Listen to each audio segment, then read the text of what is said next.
అతి పరిశుద్ధుడును జీవాధిపతి అయిన మన రక్షకుడైన యాషువా మెస్సీయ గారి దివ్యనామములు మీ అందరికీ నా ప్రేమపూర్వకమైన సబ్బాత్ శుభాకాంక్షలు తెలియపరుస్తూ తండ్రి యొక్క నామములో ఒక పాట విన్న తండ్రికి మహిమ కలుగును గాక. హల్లెలూయా.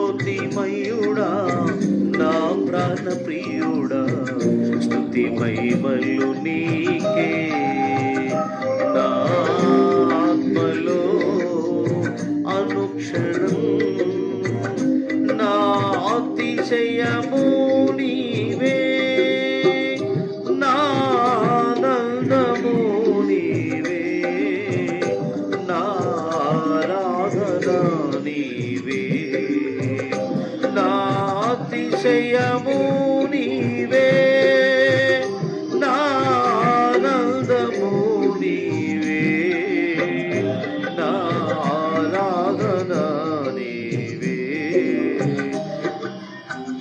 జ్యోతిమయుడా నా ప్రాణ ప్రియుడా స్తుతి మహిమలు నీకే, నా స్తుతి మహిమలు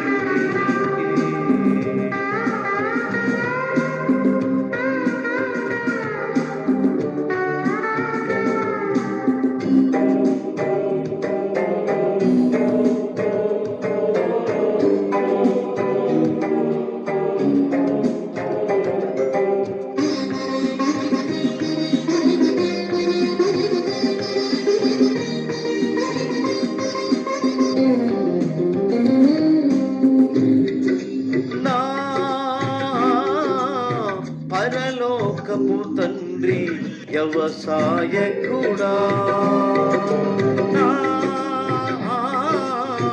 పరలోకపు తండ్రి వ్యవసాయకుడా, నీ తోటలోనే ద్రాక్షవల్లితో నన్ను అడ్డుకాటి స్థిరపరచావా, నీ తోటలోనే ద్రాక్షవల్లితో నన్ను అడ్డుకాటి స్థిరపరచావా.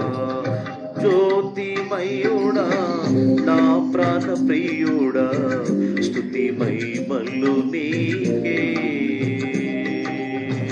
జ్యోతిమయుడా నా ప్రాణ ప్రియుడా స్తుతి మహిమలు నీకే.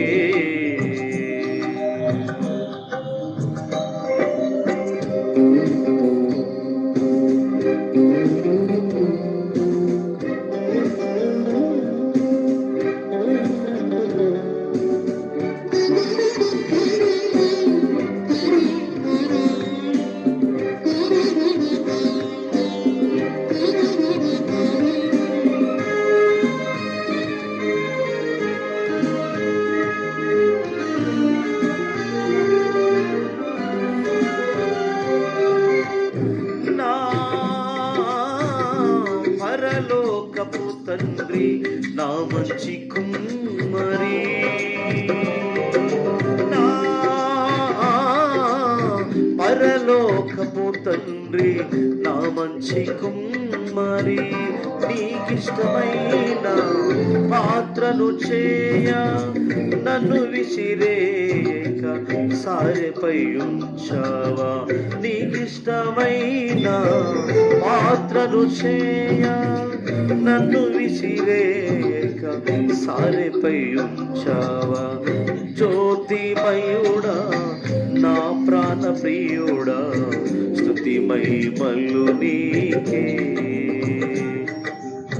జ్యోతిమయుడా నా ప్రాణ ప్రియుడా స్తుతి మహిమలు నీకే.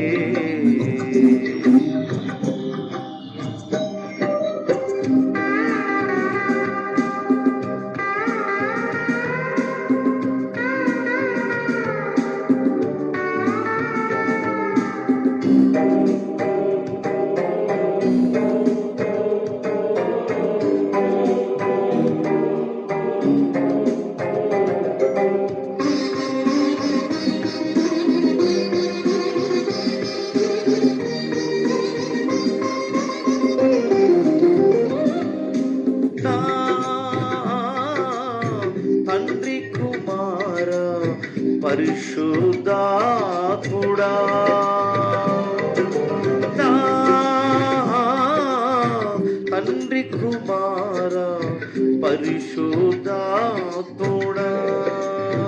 త్రియేక యావే ఆది సంబూధుడా నిన్ను నేనేమని ఆరాధించెదా త్రియేక యావే ఆది సంబూధుడా నిన్ను నేనేమని ఆరాధించెదా జ్యోతిమయుడా నా ప్రాణ ప్రియుడా స్తుతి మహిమలు నీకే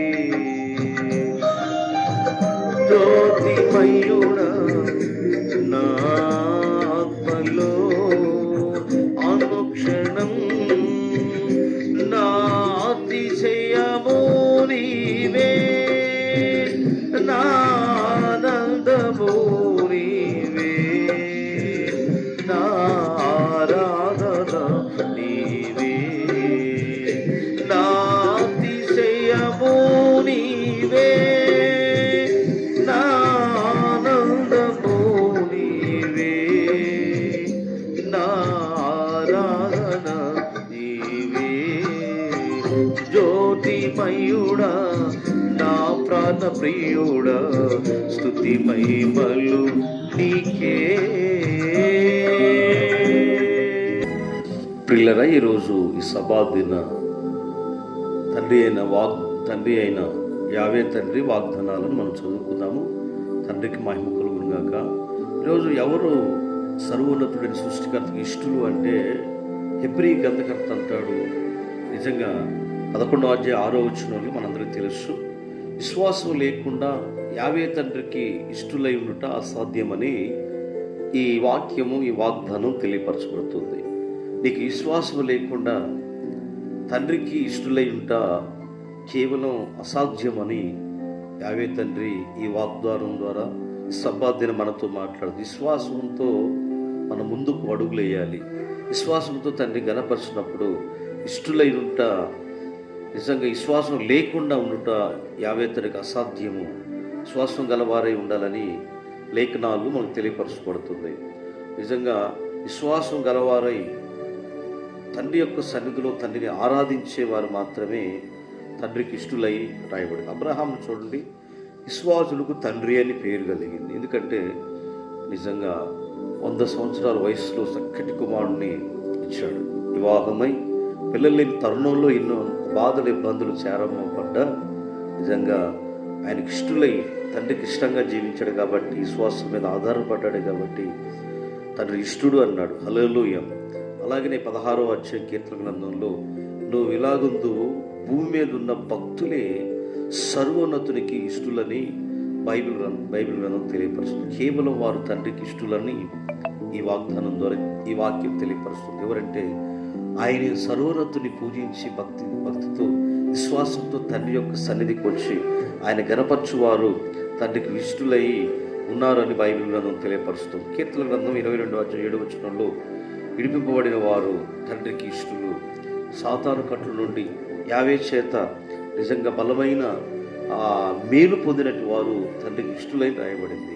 అలాగే కీర్తనల గ్రంథము 11వ అధ్యాయం 20వ వచనంలో యథార్థవంతులు యావే తండ్రికి ఇష్టలుగా, యథార్థంగా ఉన్నావా లేదా అని ఈ సభాదినాన్ని తండ్రికి ఇష్టంగా జీవించడానికి వాగ్దానం తెలియపరచబడుతుంది కనుక. అలాగే కీర్తన గ్రంథం 12వ అధ్యాయం 22వ వచనంలో సత్యవర్తకులు తండ్రికి ఇష్టం, సత్యాన్ని బోధించి సత్యాన్ని ప్రకటించే సర్వోన్నతుని సేవకురాళ్ళు సత్యాన్ని ప్రకటించే ప్రతి ఒక్కరూ కూడా తండ్రికి ఇష్టలను రాయబడింది. అలాగే కీర్తనలు 51వ అధ్యాయం 17వ వచనంలో ఇరిగి నలిగిన హృదయం గలవారు యావేకి ఇష్టలు అని రాయబడింది. మోషే, ఆరోను అలాగే అనేక మంది ప్రజలు.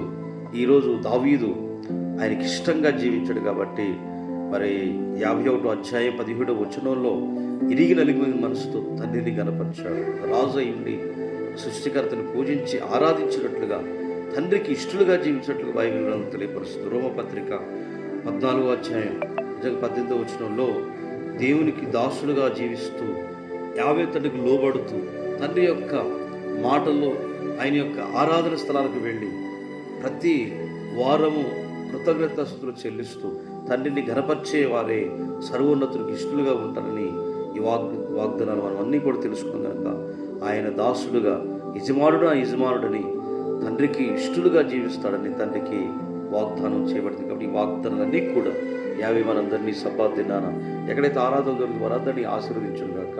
కనుక నా ఇష్టమైన తండ్రి, ఇష్టమైన నా ప్రియ కుమారుడు ఈ భూమి మీద తండ్రికి ఇష్టంగా జీవించడం, మనం కూడా ఆయనకి దాసులుగా, ఆయన పనిముట్లుగా, దాసురాలుగా, ఆయన రిక్తులుగా, నిజంగా తగ్గింపు జీవితం కలిగి శిష్యులు పాదాలు గడిగిన రీతిగా మనందరం కూడా తగ్గింపు జీవితం కలిగి జీవించే వారికి ఉందాము. అట్టి కృపా ధన్యత తండ్రి మనందరినీ ఆశీర్వదించుగాక. ప్రార్థన. మహిమ కలిగిన తండ్రి, పరిశుద్ధుడు, ఎందరైతే ఈ కార్యక్రమాన్ని వీక్షిస్తున్నారో వారిని, వారి పిల్లలను ఆశీర్వదించమని, ఏ పురాతనమైన పాటలు తండ్రి, పురాతనమైన వాక్యాలను తెలియపరచుకుంటారు. నీకు ఇష్టలు ఎవరు అంటే విశ్వాసం గలవారు తండ్రి. 5వ తరుణైనా నీ మీద, భూమి మీద ఉన్న ప్రజలందరూ తండ్రి నీ భక్తులు విశ్వాసం గలవారను అయ్యా. అలాగనే తండ్రి సత్యాన్ని ప్రవక్తలుగా అయ్యా, సత్యాన్ని ప్రకటించే వారి ఇష్టలను, తను ఇరిగి నలిగిన మనసు వారి ఇష్టలను అయ్యా, నీకు దాసులుగా జీవించే వారి ఇష్టలను తండ్రి మాకు లేఖనాల్లో తెలియపరిచారయ్యా. అందరినీ ఆశీర్వదించి దినమంతా ఉత్సాహంతో, ఆనందంతో ఎందరైతే కార్యక్రమం వీక్షించిన వారిని, వారి పిల్లల్ని సమృద్ధిగా దయచేసి దీవించమని, బాధల్లో కష్టాలు ఉన్న వారిని సంపూర్ణ స్వస్థత ఇవ్వండి. అలాగే నైనా వివాహ వేడుకలు, పుట్టినరోజు కార్యక్రమాలు, గృహ కూడుకలు, సభలు జరిపిస్తున్న ప్రతి వారిని దీవించి ఆశీర్వదించమని, మేము చేసిన ఈ మనవులన్నీ నీ కుమారుడు ద్వారా మీ కుమారుడు ద్వారా పొంది ఉన్నాము. నమస్సు ఈశ్వనామం ధరుడుస్తున్నాం తండ్రి. మరొకసారి అందరికీ హ్యాపీ సబాత్ అండి. సబాత్ శుభాలు, శుభాకాంక్షలు తెలియపరుస్తూ తండ్రికి మహిమ కలుగునుగాక.